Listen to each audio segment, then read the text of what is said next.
Bismillahirrahmanirrahim. Assalamualaikum warahmatullahi wabarakatuh.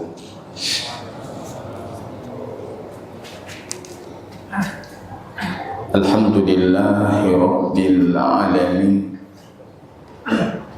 Nahmaduhu subhanahu wa ta'ala wa nastaghfiruhu wa na'udzu billahi min syururi anfusina wa sayyiati a'malina.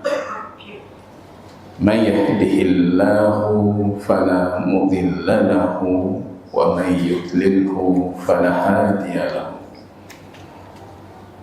Asyhadu an la ilaha illallah wahdahu rabbi la syarika lahu wa asyhadu anna Muhammadan abduhu wa rasuluh. Ahbabil kiram, ikhwatal iman, a'azzani Allah wa iyyakum jami'an. Puji dan syukur yang tiada henti kita panjatkan kehadiran Rabb kita Allah Tabaraka wa Ta'ala atas nikmat majelis ilmu, menghadiri faridah salat maghrib dan isya dengan izin Allah Ta'ala. Walaysa kal ilmi qad, tidak ada yang serupa dengan majelis ilmu. Itu pernyataan Al-Imam Ahmad rahimahullah. In hasanat fihi an-niyah, hana yang sebanding majelis ilmu. Tidak ada yang bisa menyamai majelis ilmu kalau sekiranya niatnya itu ikhlas karena Allah. Itu pernyataan Al-Imam Ahmad rahimahullah. Mudah-mudahan Allah ikhlaskan niat kita menghadiri majelis ilmu ini li raf'i al-jahli an nafsina atau an anfusina. Kita angkat kebodohan dari diri kita, dari keluarga kita, dari umat Muhammad sallallahu alaihi wasallam. Jamaah kaum muslimin yang Allah muliakan, kita lanjutkan dengan izin Allah Ta'ala kajian kitab Ummahatu al-Abwab min Hadyi Sayyidil Ahbab.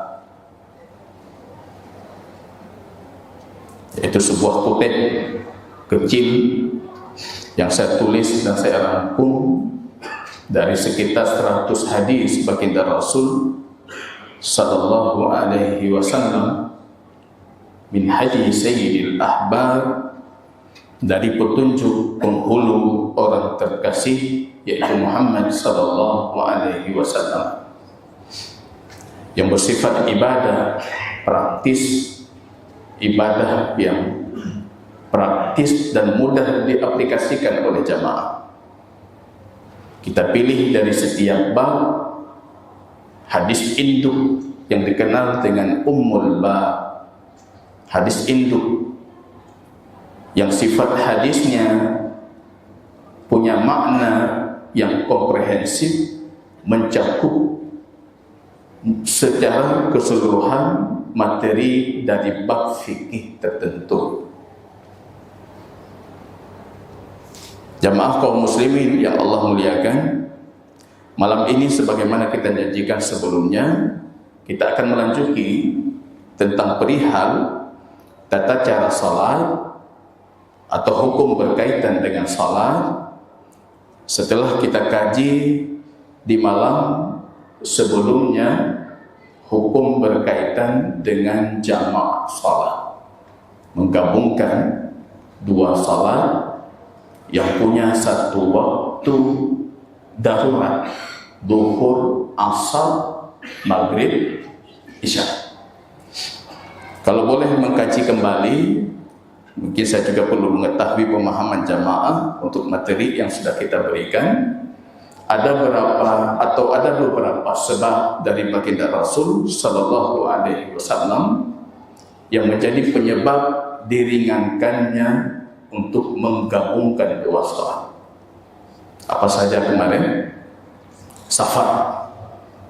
Yang kedua, hujan. Hujan yang deras, takut. Perang, takut. Kemudian sakit. Kemudian dan kita tutupi di pertemuan sebelumnya dengan pernyataan Al-Imam Abdullah Ibnu Abbas radhiyallahu ta'ala anhuma, baginda Rasul pernah menjamak salat tanpa alasan-alasan yang tadi kita sebutkan. Kebutuhan yang sifatnya konsidental bagi baginda Rasul, kebutuhan tiba-tiba.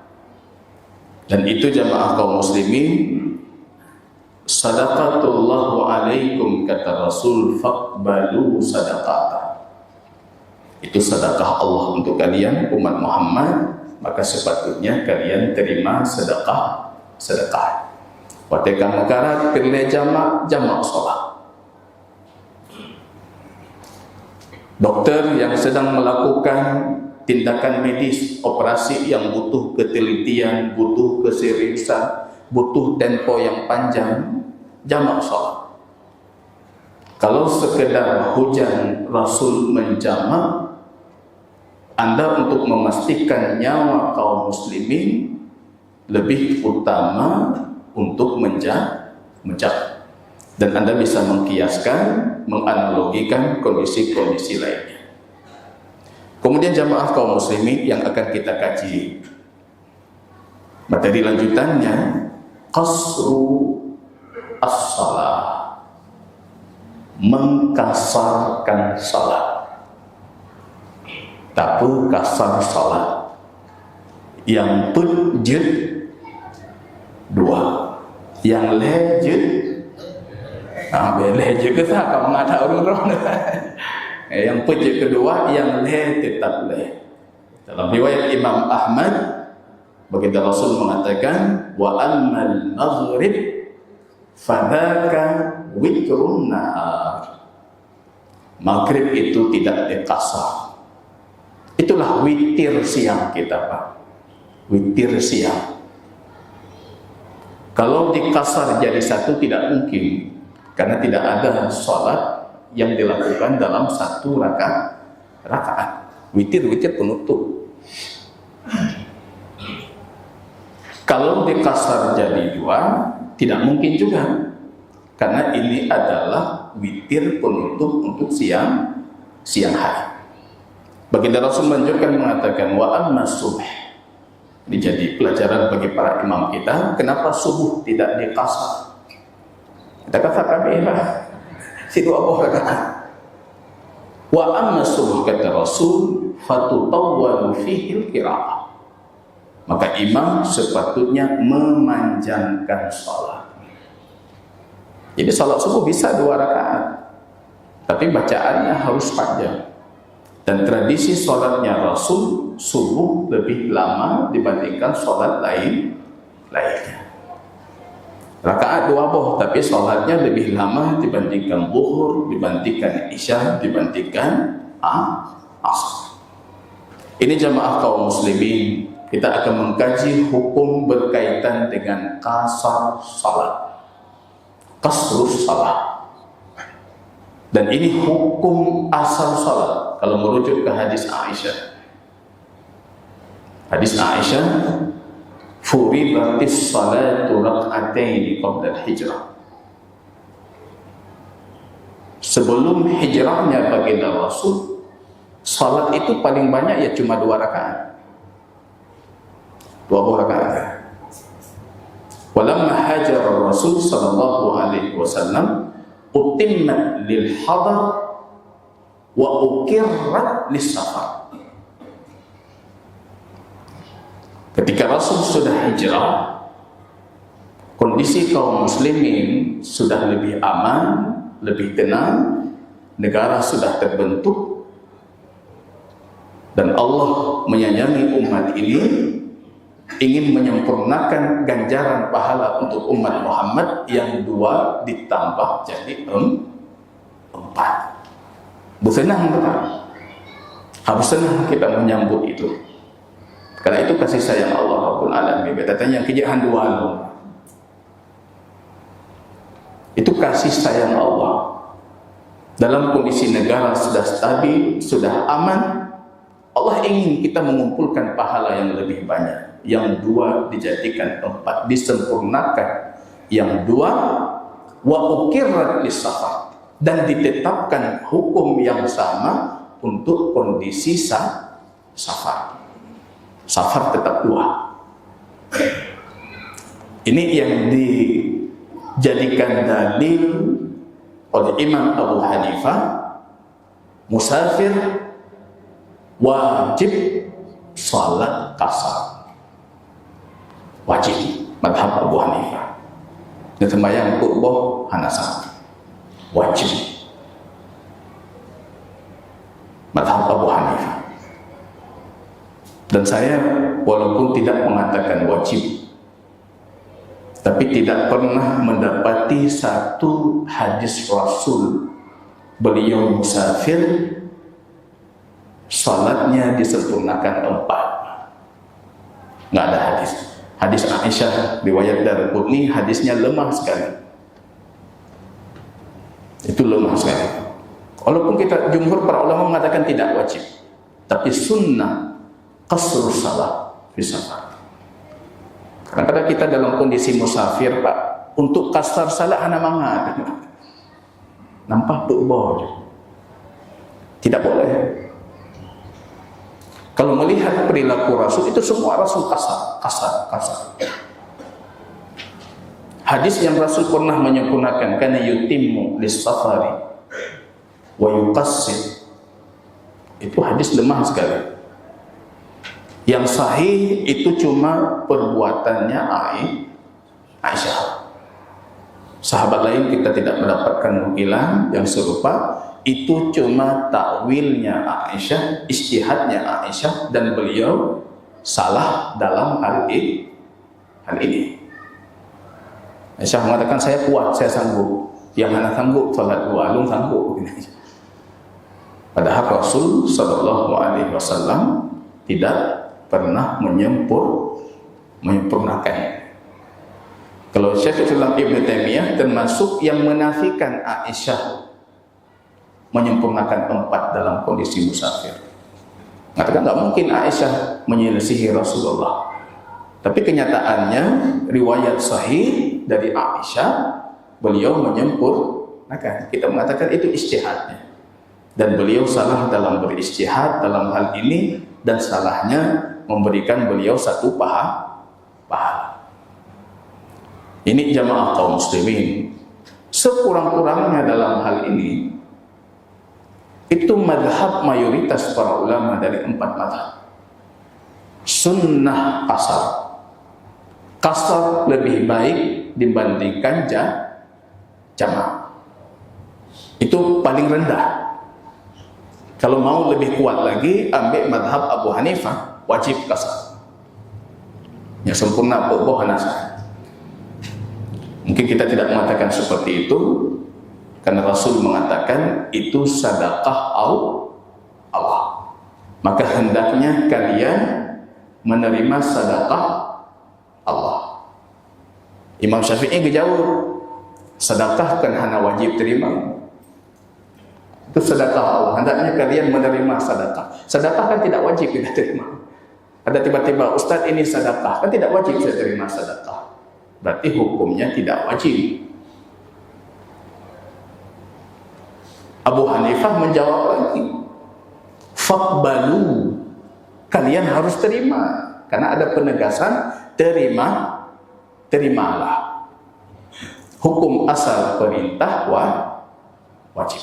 Terlepas dari itu, mungkin jamaah punya pandangan dalam hal ini, tapi paling kurang kita mengatakan kasar itu sunnah, atau kurangnya sunnah muakkad dalam kondisi musafir.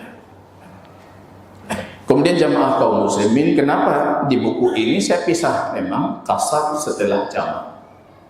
Karena di beberapa kitab hadis kita dapati ini dijadikan satu bab, jam'u wa qasru as-salat, menjamak dan kasar salat. Ini untuk menghilangkan pemikiran di banyak kaum muslimin kasar dengan jamak itu satu paket. Nikah jamak berarti harus kasar, nikah kasar harus jamak. Padahal itu tidak mesti. Ada sebab yang memisah. Jamak tentunya lebih luas dibandingkan kasar. Karena jamak kan banyak-banyak itu. Kalau kita dalam kesulitan, ada jamak saja sholat. Allah Maha Pengampun, Allah Maha Penyayang. Tapi jangan dijadikan tradisi. Kalau dijadikan tradisi, mudah-mudahan Allah menjaga kita untuk terus menjaga sholat. Melambatkan sholat dan menggabungkan sholat di luar waktu, itu tidak ada sholat untuknya. Ya, tidak ada sholat. Walaupun Anda melakukan seperti itu dan merasa tenang, kali nekubut lagi, itu tidak ada sholat. Meninggalkan sholat dari waktunya, itu hukumnya dosa besar. Yang membuat Anda bisa hilang dari dosa itu cuma taubat. Hana qadha, hana lain. Cuma taubat. Taubat nasuha, dan jangan pernah mengulangi lagi. Maka sejatinya ketika sudah azan, kita upayakan untuk menyelesaikan fardu salat ini di awal waktu. Baik jamaah kaum muslimin, ini berkaitan tentang qasar salat. Hukumnya barangkali kita berpegang dengan pandangan mayoritas para ulama sunnah atau sunnah muakkadah. Tapi usahakan jangan menyempurnakan dalam kondisi musafir. Jangan menyempurnakan. Kecuali memang kalau kita sholatnya dengan imammu, mungkin itu nggak boleh kita kasar. Biasalah loh. Yang Ustaz, jangan. Kata jangan jangan ada kecualinya. Kalau imamnya itu mungkin Anda harus mengikuti imam. Ya, tapi dalam pilihan kita sholat sendiri, kondisi kita musafir, tidak perlu disempurnakan. Ambil sedekah Allah. Innallah yuhibbu dalam hadis. Allah suka, Allah cinta kalau hamba ini mengambil keringanan yang Allah berikan. Seperti kata Nabi, Allah benci kita mendatangi maksiat. Ini hadis ini justru menguatkan pandangan Abu Hanifah. Karena Rasul membandingkan mengambil keringanan Allah itu sama Allah suka, seperti Allah benci kita melakukan maksiat. Melakukan maksiat haram. Lawan dari haram wajib. Sejatinya hukumnya mengambil keringanan Allah itu wajib. Kemudian jamaah kaum muslimin rahimani rahimakumullah taala, sebelum kita baca hadisnya, adapun hukum yang perlu kita ketahui tentang qasar salat itu. Yang pertama, berapa jarak boleh kita qasar? Etah tertibit jid qasar. Kita pergi ke mana yang dibolehkan kita qasar? Itu hukum yang paling mendasar dulu. Untuk mengetahui hakikat safar, perjalanan yang membolehkan kita mengambil hukum qasar. Kalau safar, harus safar taat, harus safar mubah. Kalau safar maksiat, tidak ada keringanan Allah untuk maksiat. Itu wajib Anda sempurnakan salat. Maksiat Anda itu antara Anda dengan Allah. Tapi kalau salat wajib sempurna. Ya. Ini ada transaksinya haram. Kudu semawi transaksinya. Selama di perjalanan Anda tidak boleh jamak, tidak boleh qasar. Karena keringanan Allah la tunatu bil ma'as. Ar-rukhas la tunatu bil ma'as. Keringanan Allah itu tidak ada kaitannya dengan maksiat. Safar mubah atau safar taat, pergi haji, pergi umrah, atau safar mubah, cari rezeki yang halal. Kegiatan-kegiatan mubah lain. Kalau yang haram tidak boleh, yang makruh juga tidak boleh. Safar makruh, safar haram. Jamaah kaum muslimin rahimani wa rahimakumullah, hukum kedua setelah kita mengetahui jarak dibolehkan kasar, berapa lama kita bolehkan kasar? Paling terima. Bapak saya di kampung sudah berumur. Beliau dari dulu, semenjak saya ketahui beliau kalau sudah musafir itu pasti kasar salat. Kasar salat. Pernah saya lihat beliau safar kasar itu hampir setengah bulan. 2 minggu gitu ya. Ke kasar sampai 2 minggu itu. Katanya hanya kecil. Ketika kita pelajari, rupanya kita dapati, oh itu ada pandangan Syekhul Islam Ibnu Taimiyah, selama Anda musafir, musafir aja terus. Tapi nanti kita akan melihat dari sisi dalil, rupanya tidak terlalu kuat juga. Kita mau dengan pandangan atau kita bandingkan dengan pernyataan jumhur para ulama kaum muslimin. Jamaah kaum muslimin rahimani rahimakumullah taala. Adapun hadis yang saya jadikan sebagai ummul bab, induk hadis dalam bab ini, itu hadis Anas bin Malik radhiyallahu taala. Kharajna ma'an Nabi sallallahu alaihi wasallam minal Madinah ila Makkah. Kami keluar bersama Rasulullah dari Madinah ke Mekah. Pertanyaan, hadiah golongna insyaallah minggu depan. Padung ke Nabi pernah keluar dari Madinah ke Mekah. Ini materi sirah dasar. Berapa kali Rasul pernah safar Madinah ke Mekah? Silakan jawab. Padung ke Nabi. Itu kan sirah dasar. Dan saya nasihati jamaah kaum muslimin, apalagi yang serius menuntut ilmu, itu harus mencatat ya. Tahun 1 Hijriah Rasul pernah apa? Kegiatan-kegiatan besar saja. Tahun kedua Rasul pernah apa? Tahun ketiga Rasul pernah apa? Sampai Rasul wafat. Enggak banyak, 1 lembar dapat. Atau Syekh Muhammad bin Abdul Wahab punya Mukhtasar Sirah, punya sirah yang ringkas sekali. Beliau cuma menyebutkan tahun dan kejadian. Tonyo kejadian. Kalau kita belajar fikih tidak tahu rentetan kejadian sirah nabawiyah, itu susah untuk kita pahami fikih. Nah, kira-kira padimgo ada yang mencoba nyebak Google itu biju je. Nyampe lelaki hadiah bak Google. Bangkai itu bit tulis ku hadiah kalau. Padim ke berapa kali itu? Alah, Ustaz. Berapa kali? Sekali cuma. Madinah ke Mekah.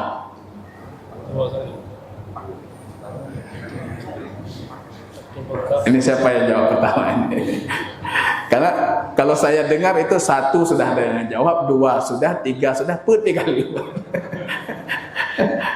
Jadi ketika kita katakan 1 salah, 2 salah, 3 salah, keput yang betul. 4 kali ya. 4 kali. 4 kali. Dari Al-Madinah ke Mekah. Sepanjang 10 tahun 6 bulan hidup Rasul di Madinah, beliau 4 kali pernah ke Mekah. Ini penting untuk mengetahui, ini kejadian yang diceritakan Anas ini kali keberapa dulu. Ya, karena di situ ada kaitan hukum. Ya, sirah Nabi paling kurang itu ada. Ada kajian kita juga yang direkam ikhwah ini tentang sirah nabawiyah.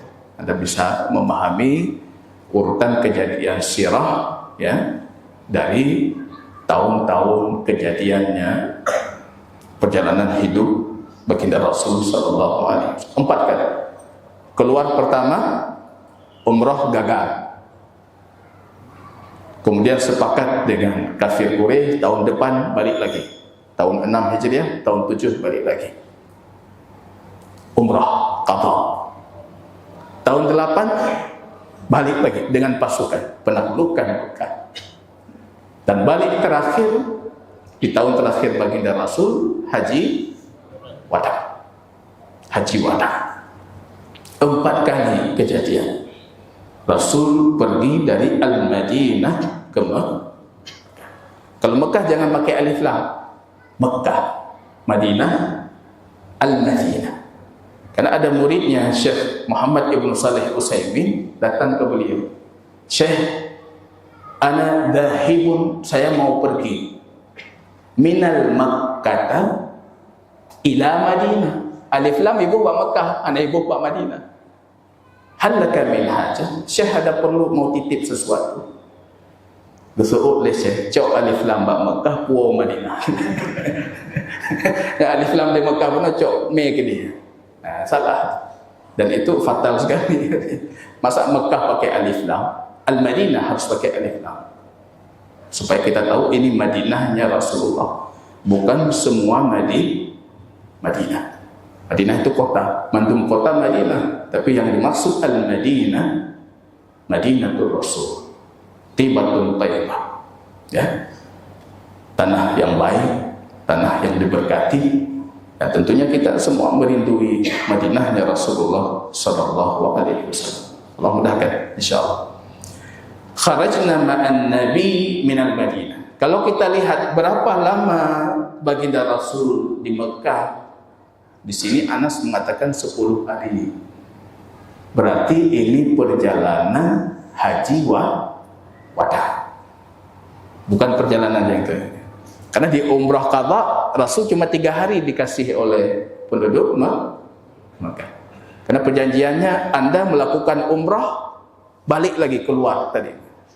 Rupanya Rasulullah sudah hari ketiga beliau menikahi Maimunah. Di hari ketiga beliau perjanjiannya 3 hari keluar. Hari ketiga beliau menikah. Datang untuk kafilah Quraisy, Anda harus keluar. Rasul mengatakan ini saya menikah. Makanan sudah ada, hidangan sudah ada, makan saja dulu. Ini paja bubu ile. Hana bubu, hana pelebu kamu. Yang penting ron tebi. Akhirnya baginda Rasul harus keluar cuma 3 hari. Di hadis yang akan kita bacakan itu 10 hari. Berarti ini haji wada. Berarti kejadian yang diceritakan oleh Anas itu kejadian ketika pergi haji. Nah, di sini jamaah kaum muslimin, saya baca dulu arti hadis. Anas mengatakan, kami keluar bersama baginda Rasul dari Madinah ke Mekah, beliau cuma salat 2 rakaat hingga kami kembali ke Madinah. Selama perjalanan itu beliau cuma salat 2 rakaat. Sehingga kami tiba ke Madinah, beliau baru salat seperti salat mukim 4. Ini yang harus kita bedah dan hukumnya banyak sekali di hadis kecil ini. Dan di situ muridnya Al-Imam Anas bin Malik bertanya, kam aqaman nabiyyu fi Makkah? Aqama 10. Berapa lama baginda Rasul di Makkah? Beliau cuma 10 hari. Itu pengaruh juga untuk hukum berapa lama boleh kita jamak atau boleh kita kasar selama tiba di tempat tujuan. Baik jamaah kaum muslimin, hadis Anas bin Malik, kami keluar. Rasul kasar. Kalau belum keluar tidak boleh kasar. Kami keluar bersama Rasul, Rasul kasar. Syarat kasar beda dengan jamak. Minggu yang lalu atau di pertemuan sebelumnya ketika kita mengkaji jamak, Rasul itu menjamak takdim langsung di Madinah sebelum bepergian, sebelum safar. Kalau sekiranya safarnya itu setelah zawal matahari di tengah. Itu boleh jamak takdim dulu, duhur, asar, jamak, baru nanti safar. Tapi kalau safarnya sebelum zawal, Rasul itu akan melakukan jamak takhir di jalan nanti jamak. Dan itu kondisi paling mudah untuk musafir. Tapi kalau untuk kasar, nggak boleh Anda lakukan di rumah kasar. Kasar itu idza syadda rih, ketika perjalanan sudah dimulai. Ketika sudah keluar dari mana? Keluar dari imrah. Idza jawazal imrah dalam hadis. Maka kita sangat mengharapkan itu kalau sekiranya kaum muslimin ini kembali ke hukum fikih asli, ya, tatanan rumah atau tatanan wilayah itu berbasis hukum fikih.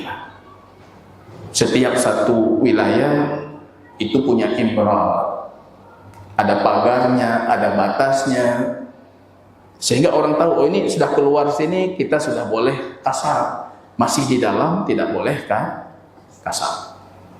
Karena kita nggak ada lagi standar itu, paling kurang kita melakukan standar pendekatan.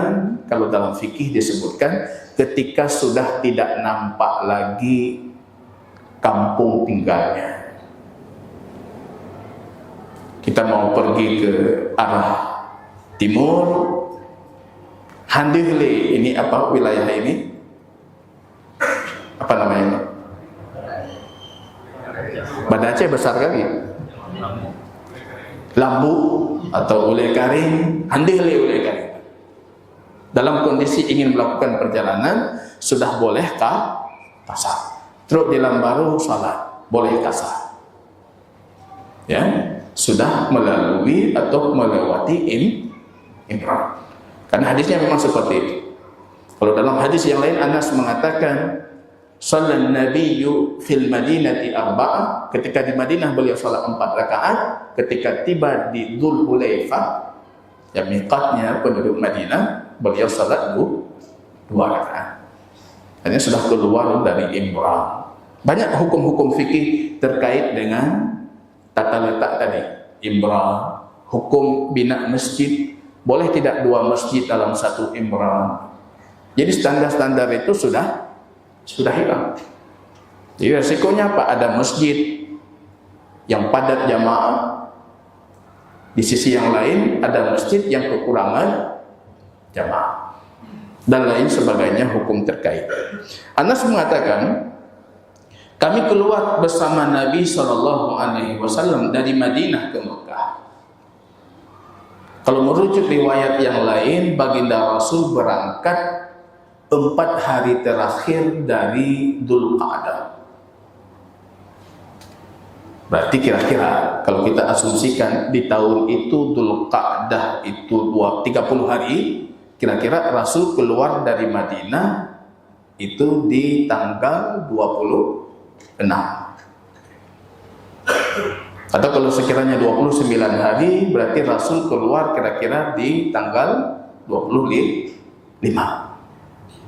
Dalam riwayat yang lain Anas mengatakan, dan kami tiba di Mekah itu di tanggal 4 awal Dzulhijjah.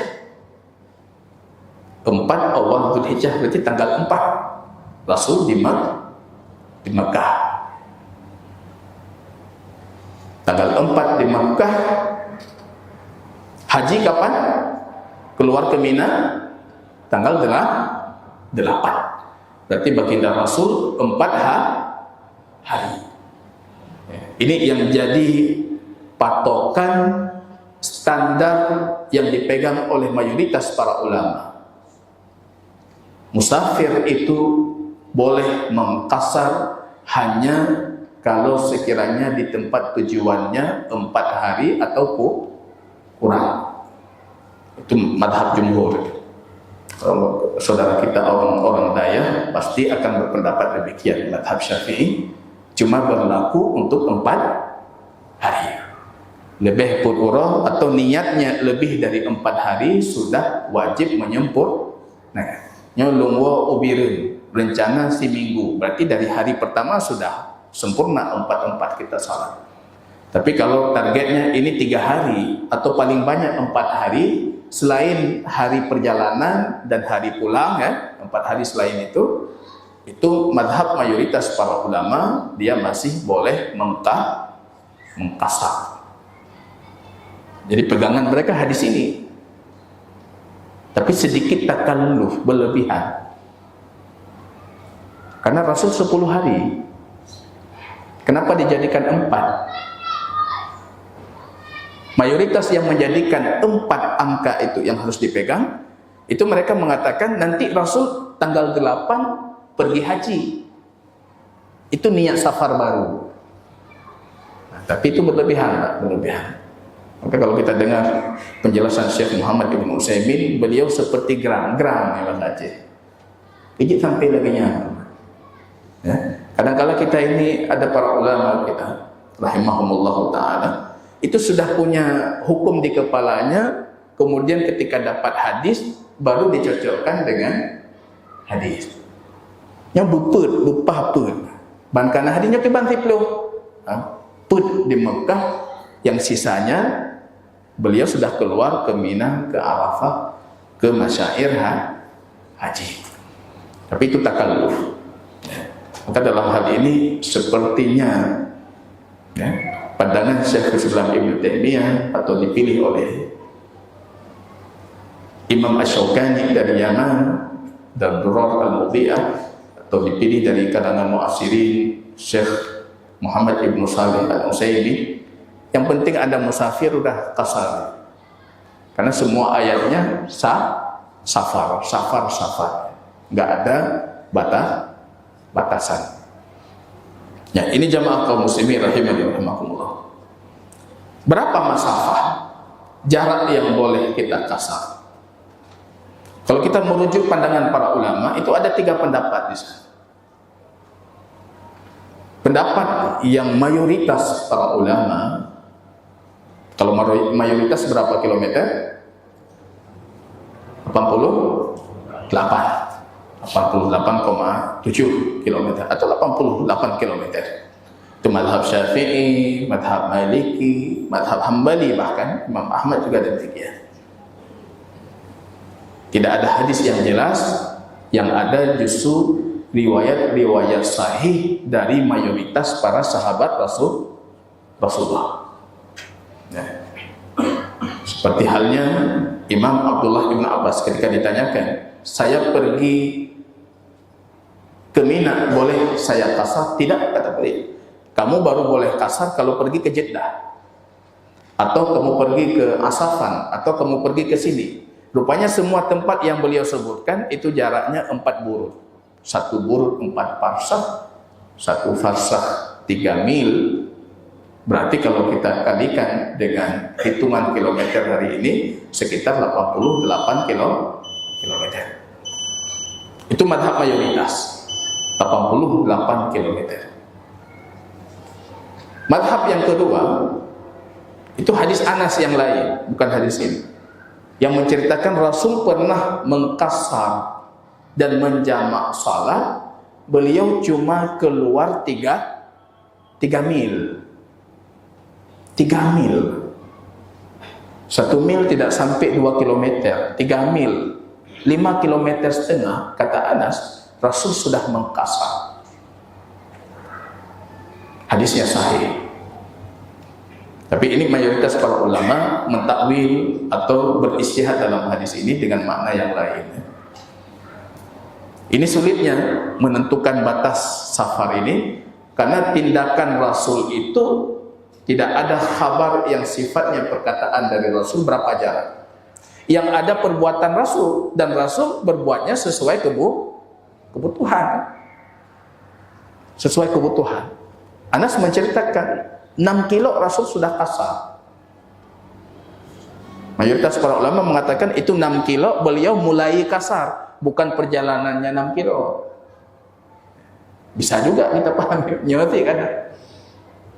Tapi pandangan, walaupun ini sedikit dari para ulama, tapi mayoritas para muhaddisin, para ahli hadis mengambil pandangan ini. Batasannya itu selama tradisi masyarakat menganggap Anda musafir. Selama itu dianggap safar, maka hukum safar berlaku. Kita tutupi nanti di pertemuan selanjutnya, kita sempurnakan kapan orang bepergian itu dianggap safar di masyarakat ini. Baca standar itu, oh dia musafir. Kalau bahasa Aceh musafir apa? Bahasa Indonesia musafir, musafir perjalanan.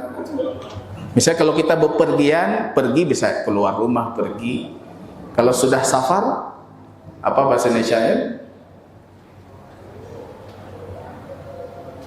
Perjalanan. Apa standar di uruf masyarakatnya? Kalau di standar yang disebutkan oleh Syekh Islam Ibn Taimiyah itu 3 standarnya. Zat, dia menyiapkan bekal. Kita pergi ke sini, kita siapkan bekal, kita siapkan. Standar kedua kata beliau baitah, dia bermalam di sana. Itu hitungannya safar. Walaupun kenyataannya kita pergi ke Sigli, sepuk kata balik lah. Tapi secara uruf itu tradisi zaman dulu, dia sudah tertuntut bermalam. Yang ketiga kata beliau ghaibah, orang yang ditinggalkan merasa hilang, tidak menganggap dia hadir. Kalau saya pergi ke sini, orang di rumah saya menganggap nanti lagu Allah. Nah Ustaz, tengah kita bicara. Tapi standar ghaibah itu penting. Saya rasa dari semua standar itu ghaibah itu jadi standar yang kuat. Ketika orang yang ditinggalkan merasa dia tidak hadir, kabijah, berarti dia perjalanan dan dia tidak hadir. Dan itu lebih kuat secara dalil. Karena semua ayat itu wa idza darabtum fil ard aw kuntum fi safarin, selama kalian safar atau kalian berjalan di muka bumi, atau bahasanya semuanya menunjukkan dikembalikan ke uruf. Wallahu ta'ala ala bisawab. Di pertemuan selanjutnya dengan izin Allah Ta'ala kita sempurnakan dan kita membuat kesimpulan untuk perihal tasar saat ini. Barakallahu fikum, subhanakallah. Assalamualaikum warahmatullahi wabarakatuh.